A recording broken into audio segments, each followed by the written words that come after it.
Francisco García Escalero era un joven en su momento que vivía aquí en Madrid, muy cerca del cementerio de la Almudena, que es una de las instalaciones mortuorias que a él le marca, porque es un obsesionado por la muerte. Al final termina viviendo en la calle como un mendigo, pidiendo limosna tanto en iglesias de la zona como también en los bares e incluso en el metro, y con ese dinero que recibe de las limosnas lo gasta principalmente muchas pastillas, muchos psicotrópicos y sobre todo alcohol. Francisco García Escalero no tenía oficio ni trabajo reconocido y bueno, con el tiempo llegará a ser uno de los grandes asesinos en serie de la historia de España. Ya en su juventud, cuando tenía 23 años, comete una violación de una mujer y eso le supone una condena de 10 años de prisión. Y consuma una violación brutal sobre ella. Es lo que dice, que tenía como otro ser dentro de él. Entonces que cuando él bebía o consumía drogas, la voy a matar a ver qué siento. Y es cuando da ese paso, es decir, busco mi primera víctima. Se propone matar. En 1987 está con este mendigo que va a ser su primera víctima mortal. Ha consumido drogas, han consumido alcohol, los dos de manera tremenda. Están muy cerca también del cementerio de la Almudena y en un momento él siempre decía que escuchaba voces y que tenía una pasión irrefrenable por matar. Le golpea brutalmente la cabeza, en este caso con un ladrillo. Luego aún así parece ser que como vio que no consiguió acabar con su vida, porque su concepto de acabar con la vida no era tan fácil como la práctica, empezó a acuchillarlo con un elemento punzante y bueno, pues ya finalmente lo mutiló. Y luego con unos periódicos lo prende fuego en un intento de incineración completa del cadáver, cosa que no logra. Y hecho esto, se vuelve a un vehículo que tenían y se pone a dormir. Y se echa a dormir hasta la mañana siguiente. Este primer asesinato será el inicio de una larga cadena en la que a lo largo de varios años García Escalero llega a cometer pues hasta más de una decena de asesinatos. Era un delincuente, un enfermo mental, absolutamente obsesionado por la muerte desde su infancia. Se pasaba su infancia en soledad, saltando entre tumba y tumba. Y la mayor parte del día la pasaba en el cementerio y por las noches abría las tumbas, sacaba los cadáveres y realizaba actos necrófilos, es decir, mantenía relaciones sexuales con personas fallecidas. Incluso cuando él era más pequeño, iba al cementerio y veía gente que estaba en funerales, llegaba incluso a masturbarse escondido, porque sentía placer cuando veía a otra gente llorar por la muerte de un ser querido. En una de esas ocasiones, los servicios funerarios lo detectan, ven las tumbas abiertas, esto es un delito evidentemente, y lo ponen en conocimiento de la policía. Y la policía le detiene. Le detiene, además una de las detenciones es con las manos en la masa. Acababa de abrir una tumba y acababa de extraer un cuerpo de un ataúd. La policía lo detiene y lo ingresan en un centro psiquiátrico. Y yo le he visto de chaval, ahora ya de hombre, al hacerse hombre ya no le puedo decir. Hay oídas que amenazó hace poco, decía que iba a haber sangre a una vecina de aquí, que aquí iba a haber sangre, amenazó creo que al cura y no le puedo decir más. Este hombre pues siempre se movía en un círculo muy reducido de gente marginada, generalmente mendigos que vivían por la zona del cementerio de la Almudena, por la Cuesta de los Sagrados Corazones.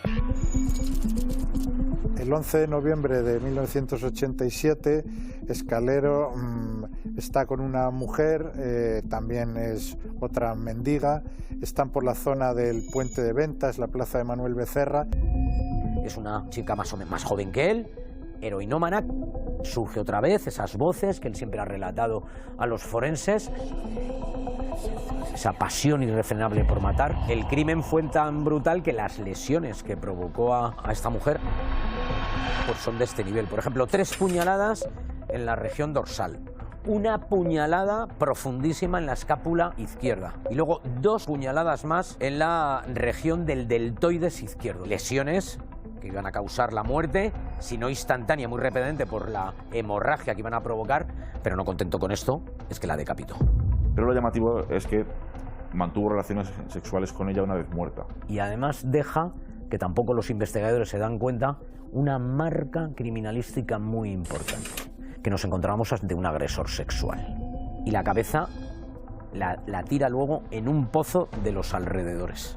El cuerpo es localizado por la Policía Nacional totalmente decapitado y la cabeza es encontrada bastante tiempo después. Entre 1987 y 1989, en esos 2 años, García Escalero sigue cometiendo crímenes. A Mario le machaca el cráneo en 1987. A otro mendigo como él, a Juan, le cose a puñaladas un año después, en el 88.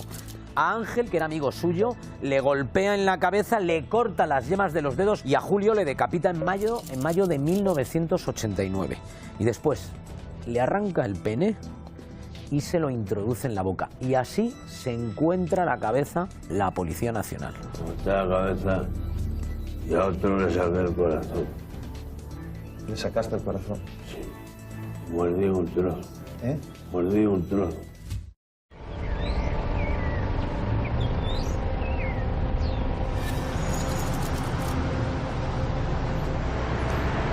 Llega el año 93 y García Escalero comete sus últimos crímenes. Mata a 2 hombres y agrede a una mujer a la que intercepta en la Avenida América. La víctima, que es una mujer como él, mendiga, está comprando bebida en una tienda de conveniencia en Avenida América y allí contacta con él, se encuentran y entonces él la lleva hasta la calle de Corazón de María, que es donde evidentemente la agrede sexual y físicamente, creyendo que la ha matado. Pero ella no ha muerto. Incluso le raja la cara con una navaja.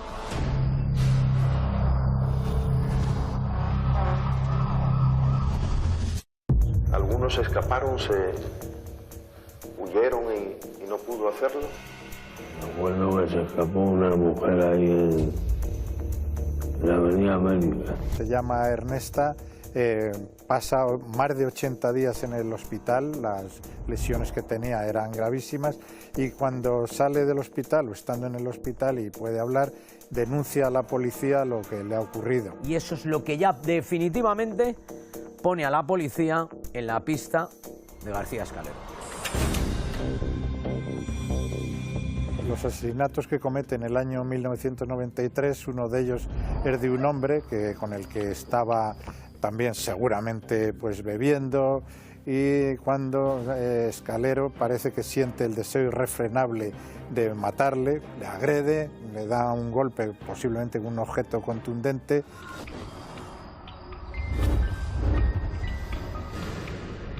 Y lo intenta una vez más carbonizar, con fuego claro, como al resto de sus víctimas, o la gran mayoría de sus víctimas. Él en una de estas continuas entradas y salidas de los centros psiquiátricos y perpetra el último asesinato. ¿Cuál es? Mata al amigo con el que se fuga y lo mata también en los alrededores del cementerio de la Almudena.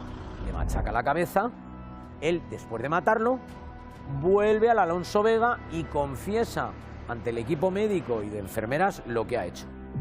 Y esta vez pues sí le tomaron en serio.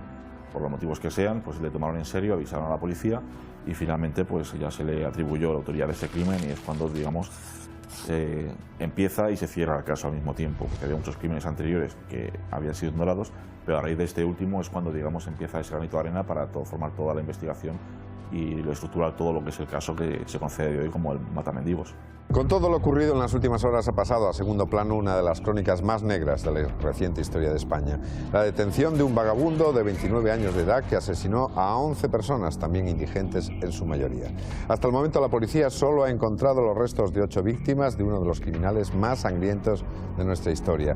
Y comienzan a darse cuenta que esos 11 asesinatos, él habla de 14, pero la policía tiene 11, todos han seguido un patrón. Es habitual, porque dada la brutalidad y las circunstancias, hay una serie de detalles o muchas veces también emplazamientos en los que ya no se puede investigar. Cuando es detenido García Escalero, es asistido por el famoso abogado Emilio Rodríguez Menéndez y en su presencia este hombre afirma y asegura que ha matado a 14 personas, tanto hombres como mujeres. Tenía una relación, primero los conocía, entablaba conversación con ellos y llegaba a tener cierta amistad y luego ya los mataba. A una mujer que le cortó la cabeza, si habéis leído ahí en la nota, pues incluso la invitó a comer. Aquí lo que llamó también la atención a la policía es que él les llevó hacia lo que se consideraba su altar, es decir, ese pozo, ese agujero donde tiraba los restos que a él le llamaba la atención coleccionar, por decirlo de alguna manera.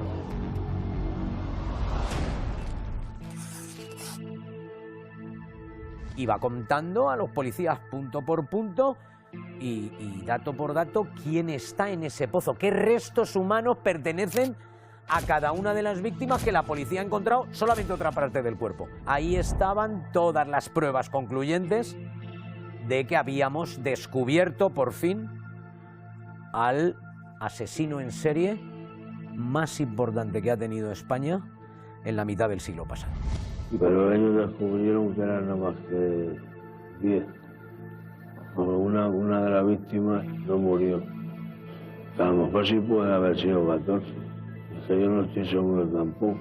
Estos años en los que actúa García Escalero está claro que estaba actuando un asesino en serie. Sin embargo, la policía, o por lo menos lo que yo recuerdo, nunca había hilado ni había llegado a comentar de que estuviéramos ante un asesino en serie.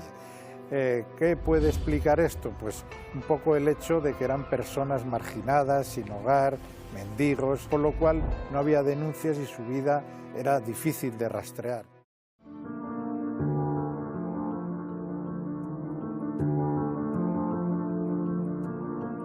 Francisco García Escalero nace el 24 de mayo de 1954 en Zamora.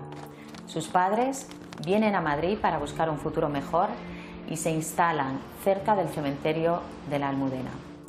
El padre trabaja como albañil y la madre como limpiadora. Cuando él es todavía niño, vienen a Madrid, se instalan en una vivienda de la calle Marcelino Roa y ese es el espacio donde él se va a mover durante toda su infancia, ¿no?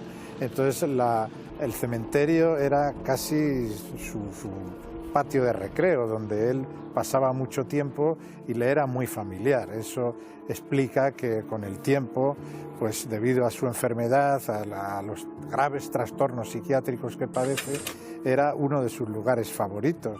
Ya desde la infancia se ven comportamientos extraños en Francisco, comportamientos que realmente sus padres quizás no pueden sustentar, lo resuelven con palizas, con castigos. En su infancia él tiene contado que recibía palizas, o sea, que era un hombre muy desarraigado. Su círculo se reducía a gente marginada, alcoholizada, gente muy marginada de la sociedad. Dentro de la sintomatología que tenía por la esquizofrenia, las voces que le incitaban a matar, también en ocasiones él manifestaba que le incitaban a hacerse daño. Por eso se tiraba hacia los coches y por eso fue atropellado en más de una ocasión. Por los testimonios que hay, pues resulta que era un menor que le gustaba experimentar con la muerte. En el sentido, hay evidencia de que se autolesionaba, incluso hay testimonios de que tenía la peculiaridad de que le gustaba o sentía atraído por tirarse a los coches. Es decir, no es que buscase su muerte, pero tenía esa atracción por el dolor, por estar cerca de lo que es todo ese lado oscuro. La necrofilia de Francisco seguramente se inicia en esa etapa. Al vivir cerca del cementerio de la Almudena, podríamos decir que el cementerio era su parque. Él huía de otros chicos, entonces se distraía, pasaba su tiempo lúdico en el cementerio, donde seguramente se encontrase más seguro y tranquilo. Ahí empieza esa fascinación por la muerte y por los muertos. Luego también él mismo contó pues, que le gustaba matar, torturar animales y bueno, por la cercanía que tenía con el cementerio, pues tenía también esa disposición de acercarse y pasear, deambular por allí, incluso por lugares abandonados y pasando horas. Me metía yo en el operatorio a ver a los muertos y me ponía yo en la misma postura que ellos durmiendo en el operatorio. No había vigilante. Me ponía yo allí, lo mismo que se disparan ellos, me ponía en la misma postura. Y ellos me atraía a mí. Es una cosa que siempre me atraía. La necrofilia se podría explicar porque en ese despertar sexual, en esa edad, encuentra esa fascinación por todo en el entorno de los muertos. Puede ser que ahí también empezasen las ideas delirantes, incluso las alucinaciones auditivas, que agudizasen todavía más esa fascinación. En la medida en que además va desarrollándose el trastorno de esquizofrenia, es muy probable que inicie esa profanación de las tumbas, llegando incluso a tener relaciones sexuales con los muertos. Estamos hablando de una persona que tenía un trastorno mental, una esquizofrenia paranoide, de esas voces que oía, que podía haber interpretado como su conciencia, pero luego claramente no lo eran, era una distorsión de la realidad. Y luego también esos rasgos psicopáticos, que la gente confunde los psicópatas con los malos. Que el psicópata puede elegir no matar, que el psicópata puede elegir hacer el bien. Es decir, psicopatía no es maldad, psicopatía no es desviación. De hecho, la psicopatía no es un trastorno, es un rasgo de la personalidad como muchos otros. El trastorno de esquizofrenia de Francisco cursa con delirios de persecución, lo que decimos y se ha llamado en muchas ocasiones la manía persecutoria. Esa manía persecutoria lo que hacía era que se aislase más. Hay que pensar que si él se sentía que le miraban, que le observaban, que le podían hacer daño, él se recluía, se aislaba socialmente. Sí, no, yo iba con ellos muy bien y después de golpe me encontraba yo muy mal con el alcohol. La pastilla que tomaba y no sé cómo me daba a mí por matarme. Francisco empieza a cometer asesinatos y entre uno y otro, en numerosas ocasiones, ingresa en hospitales psiquiátricos. En esos momentos, él confiesa que ha matado a personas, pero sin embargo parece que no le creen. El caso de García Escalero, a mí personalmente la reflexión que me produce es cómo fue posible el fallo de todo el sistema, digamos, estatal, tanto policial como psiquiátrico, como hospitalario y como de servicios sociales, ¿no? ¿Cómo se explica, qué explicación tiene que un hombre que vive en la calle, que está tirado, que padece graves trastornos mentales, que comete crímenes tan brutales, pudiera haber vivido tanto tiempo sin que hubieran saltado las alarmas? Porque fue una persona que pidió ayuda, fue una persona que fue diciendo lo que estaba haciendo y nadie le creyó. Quizás si hubiese tenido un tratamiento, una contención, un apoyo social, familiar, se podrían haber evitado muchas de esas muertes.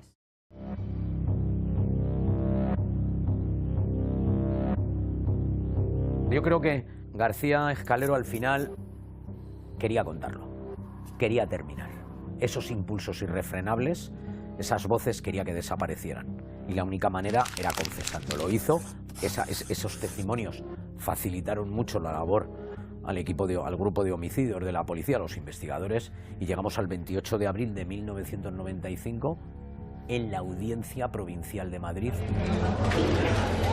El sumario lo había instruido el Juzgado de Instrucción número 26 de Madrid y por fin llega el juicio y el relato de los crímenes que hace García Escalero y que se atribuye son realmente espeluznantes. El público que asiste y tanto los abogados, el fiscal y tal, pues hay momentos que son terribles.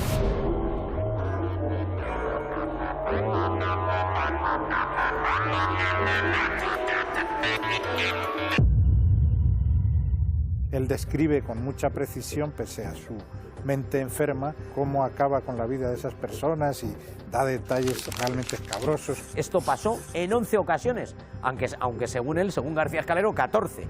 De cualquier modo, la policía pudo aclarar, gracias a ese pozo del horror donde estaban los restos humanos de sus víctimas, 11 homicidios, en definitiva, 11 asesinatos.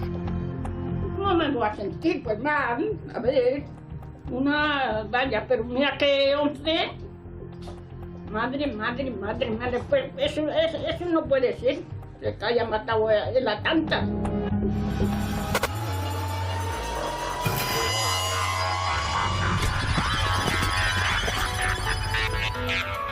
Si les hablo de Francisco García Escalero, quizá no les diga nada, pero si les hablo del mendigo psicópata, lo recordarán de inmediato. Es el mendigo que está acusado de haber cometido 11 crímenes entre 1987 y 1993. Hoy comenzó el juicio. Se enfrenta a una pena de 106 años de prisión. Y cuando empieza a declarar, se comprueba, pero rápidamente, sin ser especialista en psiquiatría forense, que estamos ante un personaje de libro como psicópata y como esquizofrénico asesino.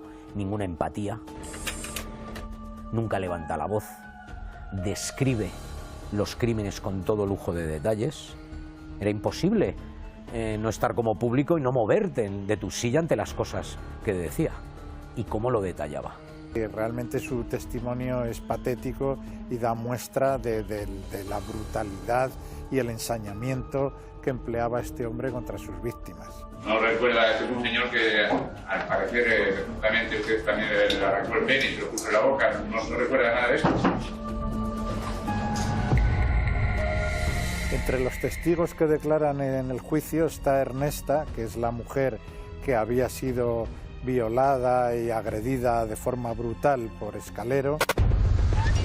Era la única superviviente, la única persona que declaró lo que García Escalero era capaz de hacer a sus víctimas. Yo creo que su testimonio hizo a todos en esa sala de la audiencia provincial, bueno, pues sentirnos de un incómodo, terriblemente incómodos. ¿Por qué? Por lo que antes estábamos comentando, porque ahí todos asumimos, periodista, público, policías, forenses, magistrados, que el sistema había fallado. Una piedra y me puse así de abajo que me dolora con hasta el suelo, con el dolor de funciones que estaba yo mala y de todo. Y me clavaron la cabeza en la tierra. Con 6 centímetros de cráneo roto ya ven cómo tiene la cara y todo. Pero ya es que es peor que un niño pequeñito, ya se hace todo en la cama. A lo largo de toda la vista oral queda patente que García Escalero es un hombre que padece unos trastornos gravísimos, por lo cual digamos que su voluntad cuando atacaba y asesinaba a estas personas estaba dominada por esos trastornos, no era consciente de lo que hacía en realidad. Eso le convierte a ojos de la ley en una persona inimputable, es decir, que no merece castigo penal, sino que lo que se hace es recluirle en un centro psiquiátrico penitenciario. Su abogado, Rodríguez Menéndez, en algún momento pide que reciba tratamiento ambulatorio, pero el tribunal decide que sea ingresado en un psiquiátrico penitenciario. Esto es un absoluto disparate, porque estas personas son perfectamente capaces de matar dentro de un centro penitenciario, son perfectamente capaces de matar dentro de un centro de salud mental y evidentemente seguro que reincidirá si no tiene ningún tipo de medida. Yo en ningún momento voy a admitir el internamiento en un psiquiátrico, porque eso es la cadena perpetua. Entonces eso no lo voy a admitir porque además la cadena perpetua no está en el Código Penal español. Lo único que, si admitiera el eximente completo, diría tratamiento ambulatorio. Los propios psiquiatras que realizaron la pericial determinaron que la gravedad del trastorno y los antecedentes en donde se había visto que un tratamiento ambulatorio en este caso no había funcionado, dada la marginalidad de Francisco, era necesario su internamiento en un centro cerrado. Por lo tanto, al final se le ingresa en un psiquiátrico penitenciario. El tribunal le declara autor de 11 asesinatos, un rapto y una violación sexual, pero evidentemente, como tiene los trastornos que tiene, se le declara inocente o absuelto. Por lo menos no es culpable a ojos de la ley y por eso se le recluye en un centro psiquiátrico penitenciario. Permaneció más de 11 años en psiquiátricos penitenciarios hasta morir en agosto de 2014 en el psiquiátrico penitenciario de Foncalén, Alicante. ¿Tú piensas en la muerte? ¿La muerte? ¿Piensas en la muerte? Pues sí. ¿Sí? Sí pienso, sí. ¿Y cómo te atrae la muerte? La muerte me atrae. ¿Te gustaría morirte? Pues sí. ¿Sí? Sí. ¿Por qué? Pues yo ya no me encuentro yo en condiciones ya de estar en esta vida. Una persona que tenía que acabar mal, como me ha pasado. Tenía que acabar mal. Tenía que acabar mal. Sí, yo no sabía que tenía que acabar mal. Tenemos que tener en cuenta que no todos los esquizofrénicos cometen crímenes, pero cuando los cometen es importante que tengan un tratamiento y una supervisión. En muchos casos esa supervisión sí puede ser ambulatoria, con una supervisión, por ejemplo, en centros con internamientos breves o con un apoyo familiar. pero en otros casos es necesario el ingreso. El problema que tienen con este tipo de sujetos es que, claro, no sabes si estarán en una especie de cadena perpetua dentro de un centro de salud mental o si podrán estar rehabilitados. En la época franquista, por independencia de temas políticos, pero es por la época, por contextualizarlo, en España, concretamente en Madrid, se construyeron 7 colosos en la sierra que eran psiquiátricos muy grandes, con zonas muy abiertas, donde realmente es como si tuviera una residencia de ancianos al aire libre, con actividades y demás, es decir, hacer una vida normal con la limitación de que siguen encerrados dentro de un contexto bastante amplio. Yo creo que ese es el mejor futuro deseable para este tipo de personas, porque nunca se van a reinsertar, nunca. García Escalero cierra una etapa policial y judicial en España, ¿no? Que es ese olvido de las personas que están fuera de la sociedad. Si eres víctima de esos sectores fuera de la sociedad, nadie te va a apoyar ni nadie va a investigar lo que te ha sucedido.